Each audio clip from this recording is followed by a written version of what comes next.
been asked to remind you that pictures are permitted, but no flash photography. And don't record or use your cell phone. Make sure it's like on silent. I'm Chris Ross. I'm from Top Shelf, and I designed this wonderful book, God is Disappointed in You, by Mark Russell and Shannon Wheeler. Mark is a Portland writer and cartoonist and the author of God is Disappointed in You. His work has been published in McSweeney's, The Nib, and his cartoons appear regularly in Nailed magazine. Shannon Wheeler is an Eisner-award winning artist whose cartoons appear regularly in The New Yorker. He is also the creator of Too Much Coffee Man and a regular contributor to Pendulous Breasts Quarterly.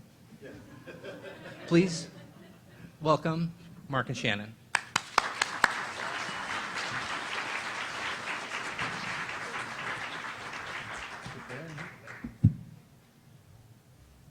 Holy cow, guys, this is great.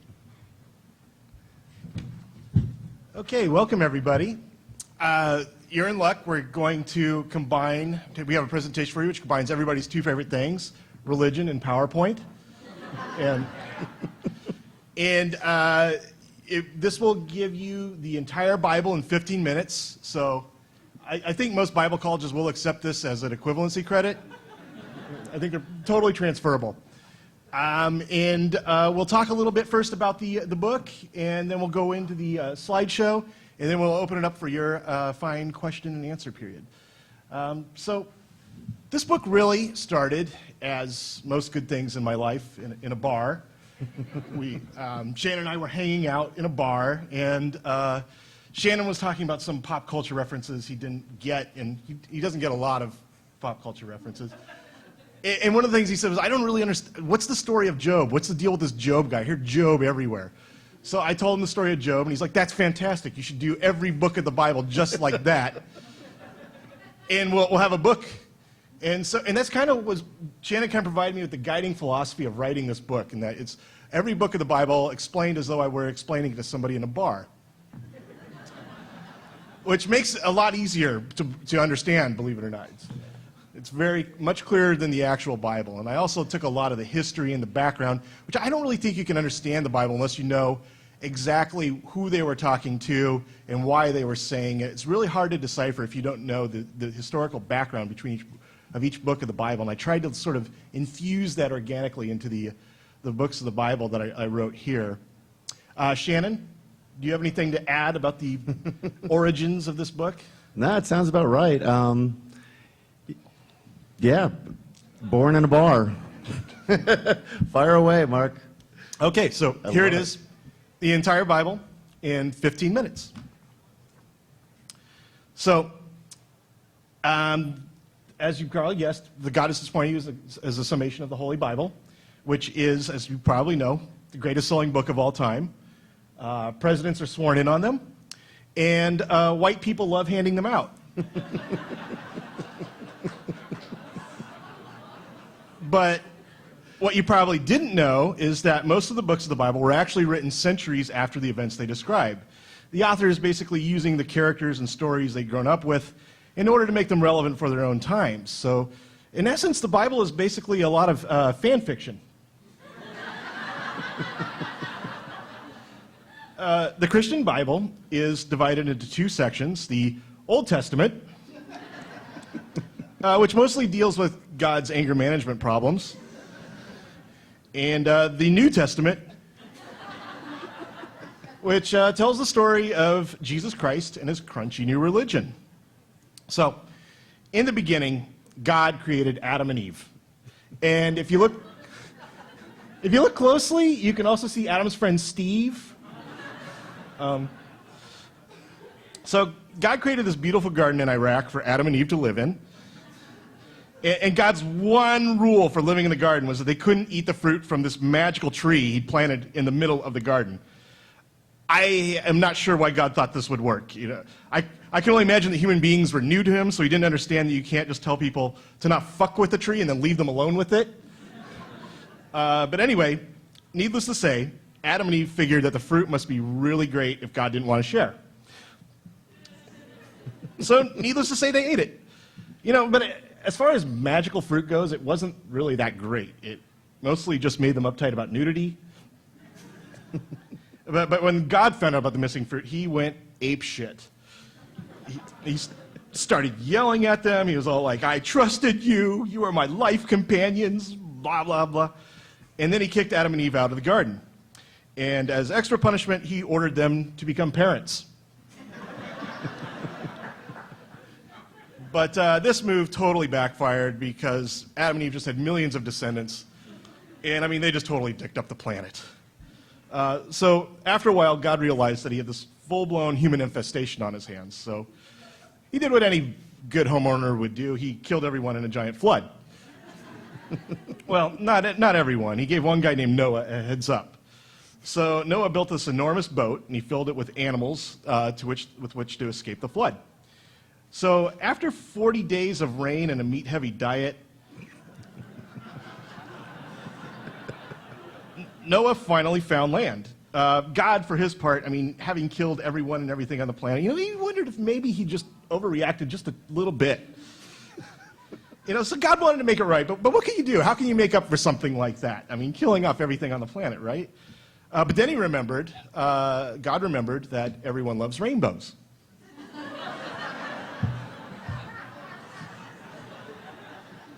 And, to be fair to God, Noah didn't exactly make things easy because, I mean, as soon as he got off the ark, he just got drunk, started laying around naked, and really just the human race just went right back to embarrassing God. So you can kind of understand where he came from. God eventually did find someone else he liked, though. He took a shine to a 75-year-old man named Abraham.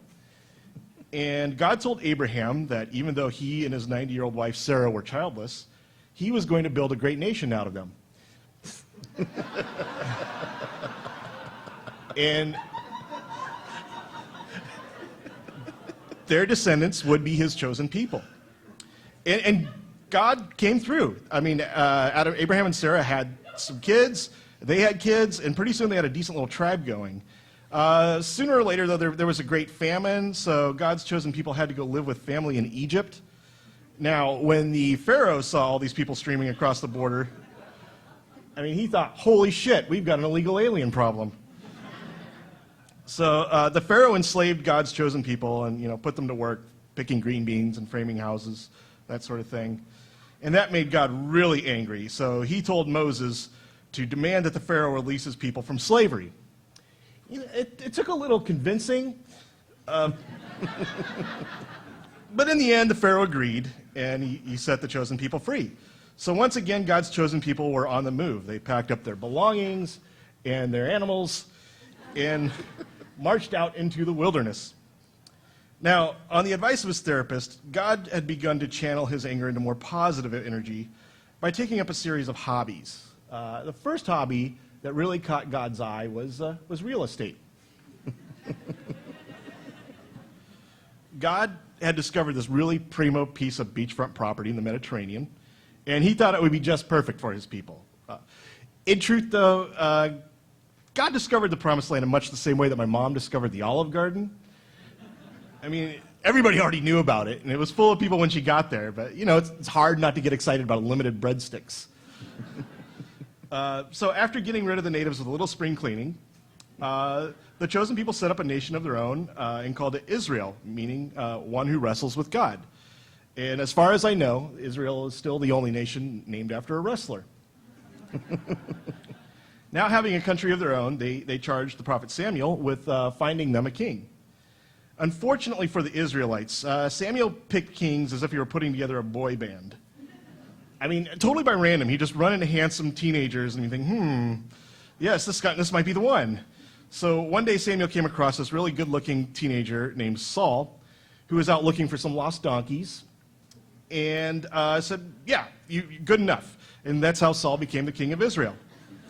Seriously. By the way, not the best way to pick a head of state. I mean, Saul didn't even find the donkeys he was looking for, so totally unqualified. So needless to say, Saul was something of a disaster, so Samuel had to go look for a new king. The next guy he picked to join Menudo was a 12-year-old named David, whom he found out jamming on his harp, playing for his sheep in the field. Now, unlike Saul, everyone loved David. He slayed giants, he won battles, he was a terrific dancer. About the only person David wasn't popular with was Saul. Saul was still king after all, and he wasn't about to hand his crown over to the harp player, so he tried to have David killed. But when his soldiers showed up at David's house, his wife had hidden a dummy in the bed so that he could sneak out the window and get away, which, by the way, is literally the oldest trick in the book. So David slipped out of the country with 600 of his drinking buddies, whom he called his mighty men. And they spent their time partying and robbing nearby towns and generally biding their time till they could go back to Israel. Now, when Saul died, David and his drinking buddies came back. David was crowned king. And David was really a pretty good king. He really took Israel to the next level. He conquered the surrounding nations. He set up a capital city in Jerusalem. And then he was able to spend the rest of his life trying to get his music career off the ground. Yeah, believe it or not, actually a lot of guys in the Bible try to make it in the music industry. And eventually David would have a degree of success. He would release an album of his own called the Book of Psalms. After David died, his son Solomon became king. And now Solomon was the wisest guy who ever lived. He was insanely rich. He wrote a bunch of clever one-liners. And yet he still had time to solve child custody disputes. Solomon also built God's temple. And the temple was a place where people would come and sacrifice animals and atone for their sins. It was sort of like God's swear jar. And God loved having all the priests and all his scrolls and records in one place because it really allowed him to focus on his next hobby, which was scrapbooking. God had priests filling whole books of the Bible with genealogies and shout-outs and other precious memories.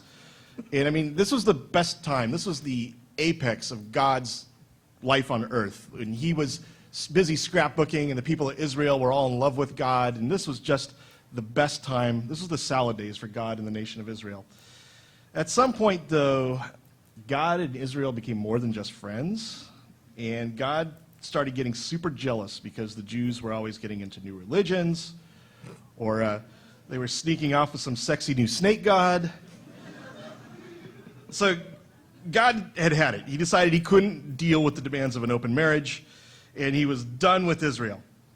But without his protection, the whole country just went to shit. I mean, the kingdom of Israel split into two pieces, which were conquered by the Babylonians, who then passed them around like a joint in a drum circle. The Babylonians handed Israel to the Persians, who passed them off to the Greeks, who turned them over to the Romans, and then the Romans bogarted them for a couple of centuries. Meanwhile, God was off on his own somewhere, completely over real estate and scrapbooking, and he now decided that what he really wanted were kids. Now, over the years, artists and theologians have speculated as what Jesus might have looked like. I mean, did he have long, flowing blonde hair? Was he black? But thanks to modern science, we now know that Jesus Christ looked sort of like Ringo Starr.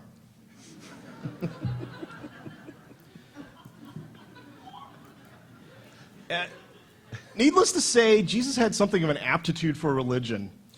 So he decided to try his hand at street preaching. Jesus got together 12 people he called his disciples, and they went around telling people about love and forgiveness and how to live without fear. And I mean, that was cool, but what people really liked was the free health care. And the free food. And of course, always popular, bringing back people from the dead. Everyone seemed to love Jesus, except for the Roman overlords and the ruling class in Israel, who didn't care too much for Jesus or his magic tricks, so they killed him. Yeah, very sad. It is. It's okay. But apparently, it never occurred to them that you can't kill someone who can raise the dead. So Jesus just came back from the dead, and he told the disciples he'd be back very soon, and that when he came back, he'd bring God back with them, and God would rule the earth. So, excited by this news, the disciples went out for a hearty breakfast. And then they immediately went out to annoy the world with the good news. And that's how Christianity was born. At first, they would tell people that you had to become a Jew in order to believe in Jesus, that Judaism was sort of a gateway religion. But this created a huge drag on recruitment for obvious reasons.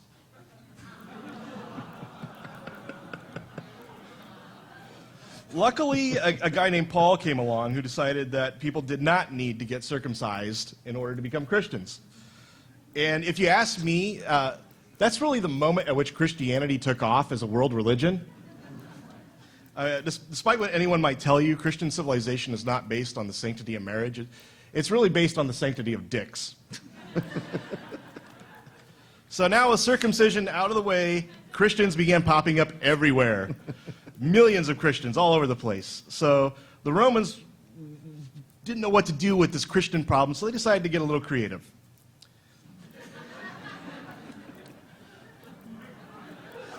Now, it was about this time that there was a Jewish Christian named John who was living in a cave, doing time under cave arrest.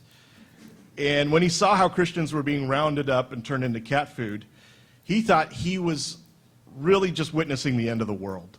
So he wrote a book about it, describing a revelation he had about the end of the world. And John wrote that the Roman emperor, whom he called the Beast, was bent on just wiping out every Christian and Jew from the face of the earth. But before he could kill off all of them, Jesus would return and win the Battle of Armageddon, destroying the Roman Empire. And then God would come running back to his people like Richard Gere and An Officer and a Gentleman.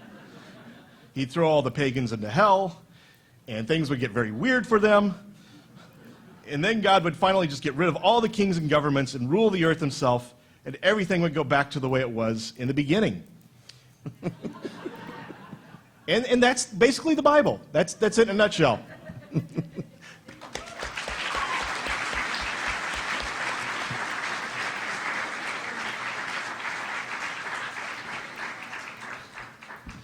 So with that in mind, I guess we can open the floor for question and answer.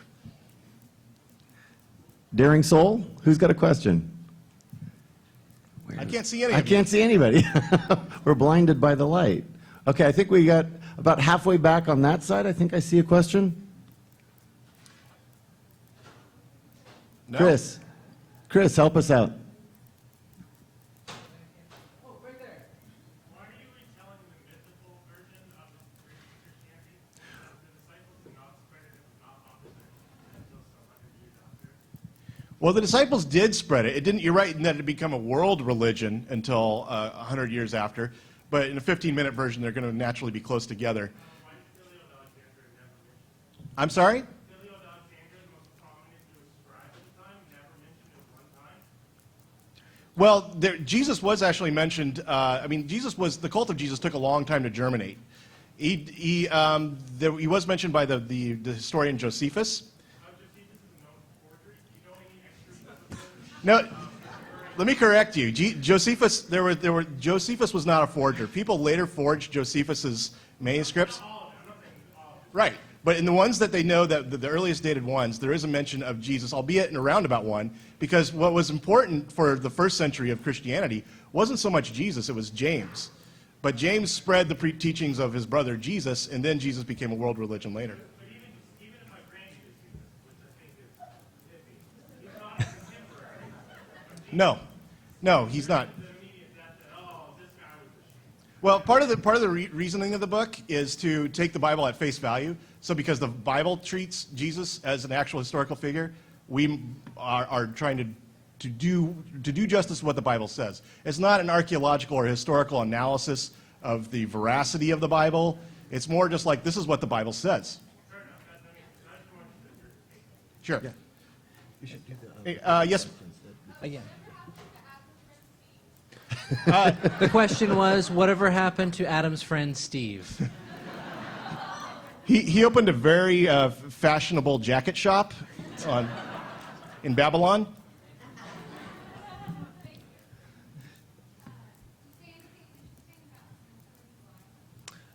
Question about Samson and Delilah. Yes, Samson and Delilah are in there, as are many other dysfunctional relationships. Who in the Bible is the most dysfunctional relationship? God and Israel, hands down. Yeah. Right over here. Why is God disappointed in me? The question is, why is God disappointed in that That's an lady? excellent question. I think that it's ultimately a question you'd have to ask God, but he never seems to be entirely happy with any of us, so don't worry about it. It doesn't matter what the Jews do, it doesn't matter what the Christians do, he always finds something to be unhappy about. So just take it as I think in a lot of ways, what people use God as in the Old Testament and the New Testament, and in general, is a variable. It's like, my life feels incomplete, my life feels unsatisfactory, my place in the universe feels small. So what do I use to expand my little place in the universe and my little life to make it fit this whole universe that I live in? And the answer for the people in the ancient world, and for people in the modern world too, is God. So God is by nature an expression of the deficit between whom we are and whom we think we should be. Wow.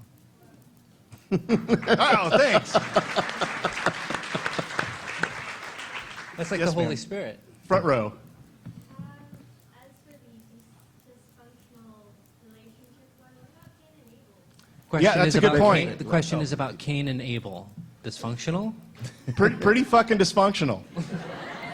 Although, as far as Abel was concerned, it was perfectly fine until he got hit in the back of the head with a rock. So Right here? Is Dinah in the book? And if not, did you even consider putting it in there? yes, well, Dinah is no, actually, Dinah. Let Oh, him repeat the question. Question is about Dinah. is someone cooking in the kitchen with Dinah? Dinah is not in the book. It's an excellent story. Unfortunately, I had to make some difficult editorial choices when I'm trimming every book of the Bible down to like a few pages each. But a lot of what I think the story of Dinah represents is just how devalued women were in this ancient patriarchal society. And I try to reflect that in a lot of other stories, like the story of Ruth and the story of Adonijah raping Tamar in the book of 1 Samuel. So the story of Dinah itself in there, but I hope I do capture a lot of the dynamic that the story of Dinah represents. Thank goodness we fixed that. I just like that the brothers took their revenge. Yeah, there's a lot of, and that's one of the reasons I think why I edited out, because there's a lot of that in the Bible where a woman gets raped, and it's up to the brothers to take revenge because the law devalues the woman to the point where the worst thing they can really do to the rapist, especially if she's an unengaged, unmarried woman, is to make him marry her. That was your punishment. How long did this project take? How long did it take? 3 years. 3 years, most of which was research, reading the Bible, reading books about the Bible, reading secondary texts about the books about the Bible. And there was some drinking involved.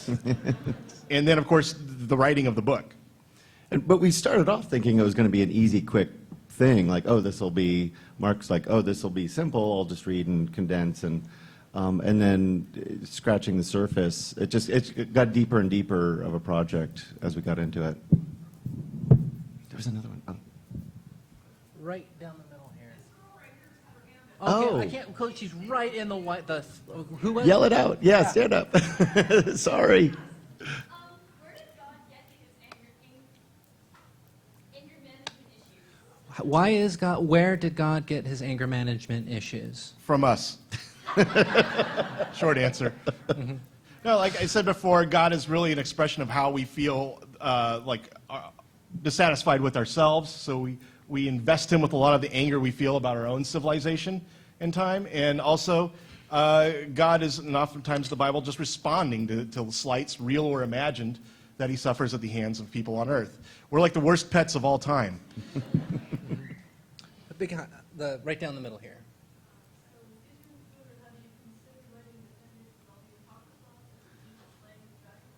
Question about Apocrypha and the sequel. We've been talking about that a lot, actually. Yeah, there's a lot of great books that didn't quite make it into the Bible. And we were talking about maybe doing a follow-up of those books that didn't make it in the Bible. Like you mentioned, there's the story of Bel and the Dragon, which is amazing. There's also a story, one of my favorite books is the Infancy Gospel of Christ, which basically tells the story of Jesus as a kid. And let me tell you, he was a shit. He would, like, if the teacher scolded him, he would take away the teacher's mouth. He would be playing with kids on the roof and push one of them off the roof, and the kid would die. And when the parents came to scold Joseph and Mary, like, hey, Jesus pushed my kid off the roof, Jesus, realizing he was in trouble, would bring the kid back to life.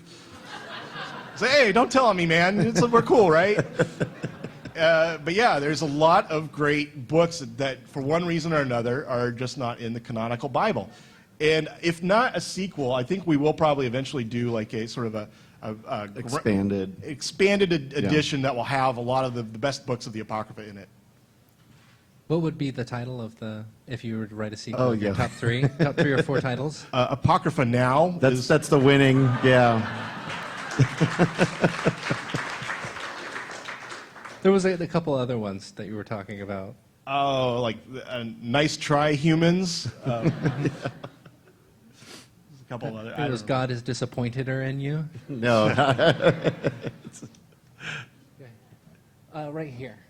So you talk a lot about the dysfunctional relationships in the Bible. Are there any functional relationships in the Bible? Are there any functional relationships?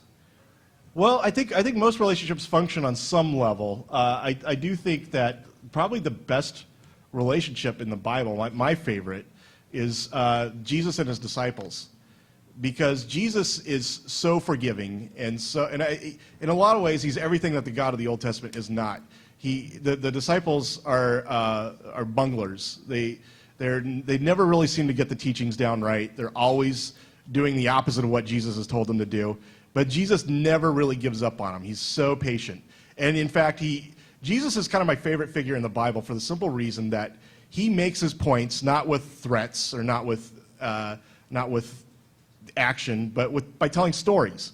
He tells these really great parables and just expects people to be smart enough to understand what he's talking about.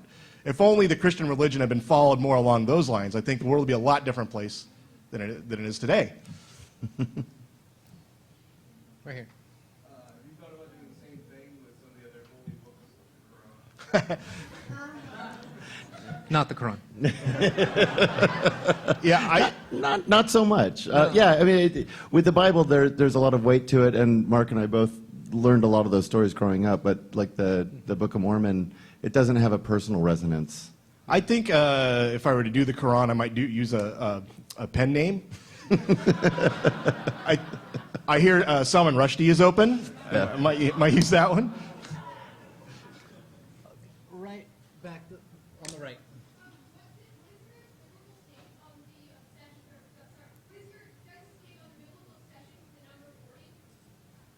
What is our opinion, your opinion, of the number 40? My opinion is that it's one of the pieces of evidence that a lot of what the Bible was written was drawing upon earlier cultures. 40 has no significance in terms of our numerical system, but from the ancient Babylonians in the cities states of Mesopotamia, 40 was an incredibly important number. It was a number around which they plotted their lunar calendar and harvests and whatnot. So the fact that 40 keeps appearing in the Bible, I think, is a lot of ways the result of the fact that Abraham came from the city of Ur, which is where the Red Sea meets Mesopotamia. Also, if you read in Genesis the story of the Garden of Eden, the Garden of Eden is located between the Tigris and Euphrates and two other rivers, the location of which is right around the area of Ur, which is where Abraham came from. And also the Epic of Gilgamesh, which was an ancient Mesopotamian story, tells of a great flood, much like the Jewish religion does. So I think there's all these sort of like evolutionary throwbacks within the Torah and in the Jewish texts that refer to earlier religions from the lands that the original Jews had come from. And I think that the reason why we now acknowledge these stories as being Jewish religion stories and not the stories of these earlier religions is because the Jews were smart enough to write their stories down. Right here.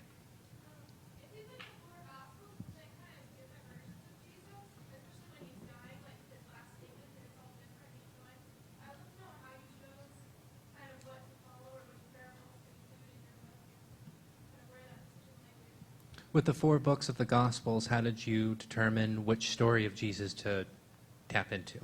That's an excellent question. It was one of the hardest things about writing this book because you don't want to tell the same story 4 times in a row, which is sort of what the Gospels do. But luckily, each one of the Gospels really has kind of a different emphasis and was told for a different purpose.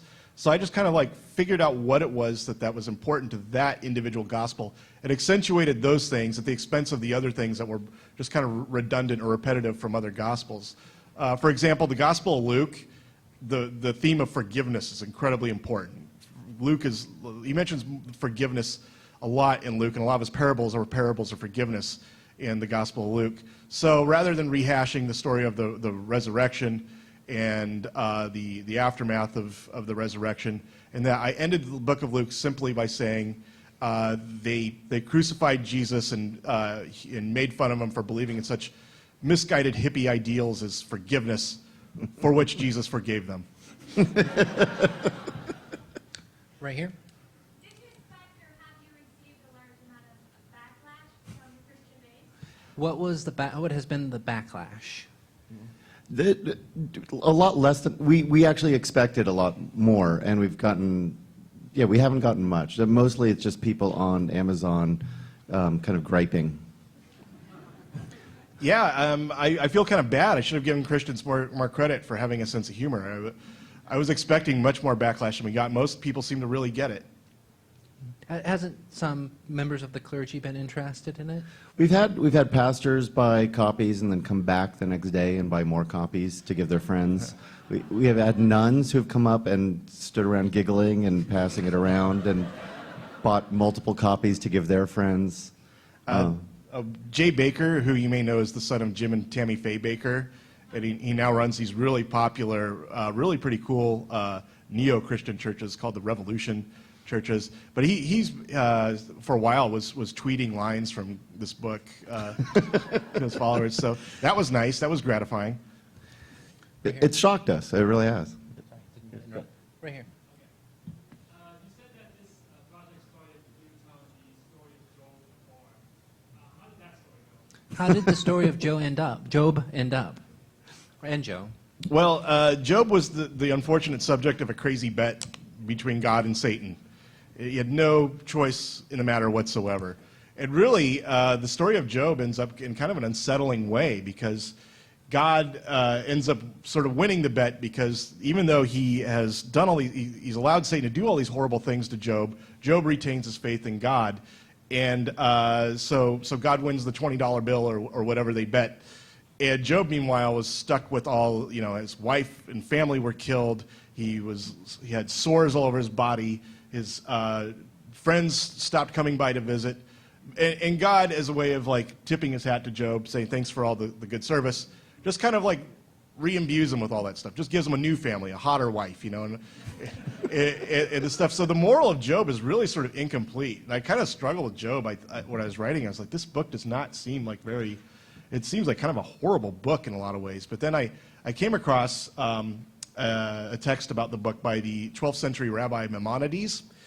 And his interpretation of Job I thought was much more interesting. And it wasn't so much that God was being sort of played by Satan to strike down one of his best followers for, as part of this bet. It was more like if you don't really know whether or not somebody believes in you, or you don't really know what somebody believes until times are hard. And that he needed to give Job some hard times for Job's sake, so that Job can finally figure out whether or not he actually believed in God. Because it's easy enough to believe in God, in this Pavlovian sense where you worship God, he gives you a treat. You worship God, he gives you another treat. It's easy enough to worship God in that sort of arrangement. But when the treats are not forthcoming, and in fact God's hitting you with the stick, at that point, you find out whether or not your belief in God is real. And that was actually the gift, if you can call it that, God gave to Job. Yeah. Yeah, they were innocent bystanders, weren't they? Yeah, collateral damage. Yeah. I think is what that. Any other questions? Okay, Oh, right here. Yeah. Yeah. Is there there's 2 parts. Were you altar boys when you were younger? That's what whenever I have a conversation about the LDA, I would make it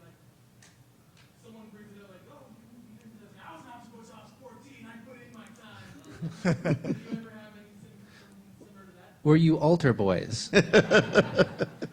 No, I did grow up in a very rigid Pentecostal household, though, and I think it kind of like, in a way, started me on the path to seeing religion not really so much as a literal exercise in the Bible, as more just sort of like an emotional thing, where you get what you need out of the Bible, and it doesn't really matter if it's true or not. And I began to see it that way. So in a way, it kind of liberated me from thinking about the Bible as the 100% fundamental truth of God. And I gave up on that very young, by the way. I mean, I think just staying awake in school will do that to you. It becomes impossible to believe that the Bible is the 100% literal Word of God. The more you know about it, the more you understand the Bible, the more you begin to understand it's really just a series of metaphors and conversations between all these different authors and their different understandings of God and their place in the universe. And I grew up in Berkeley, so. One more. Oh, I'm sorry. Right here. Any thoughts about the Romans' love of fish sauce, the hatred of forced fishing on the Mediterranean, and all these plastic things that appear on the map? Fish sauce? Question mark?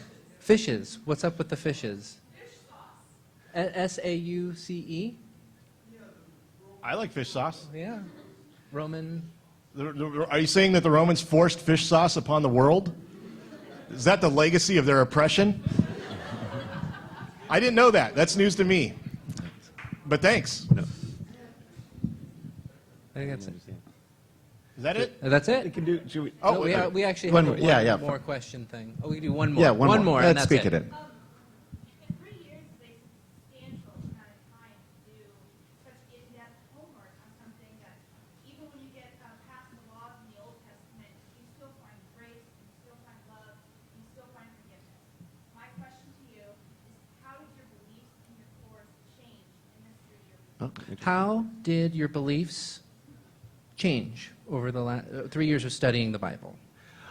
I don't know if my beliefs changed, but my appreciation of the Bible increased a lot. And what I found really interesting in it is that there were books that I found offensive, like Leviticus, and then other books like Ecclesiastes that I found really resonated with me. And it was nice to find things that I really liked in the Bible, and found a place where it's like, this is a belief system, and there are people that were saying things that I was very interested in hearing, unlike Leviticus.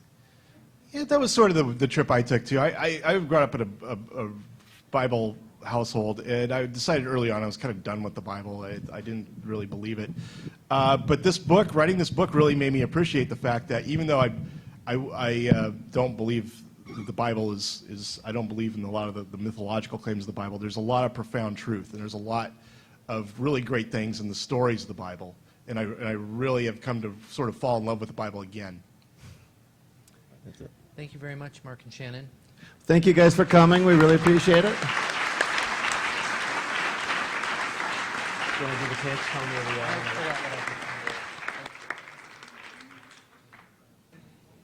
And we have copies of the book at C10 for $20.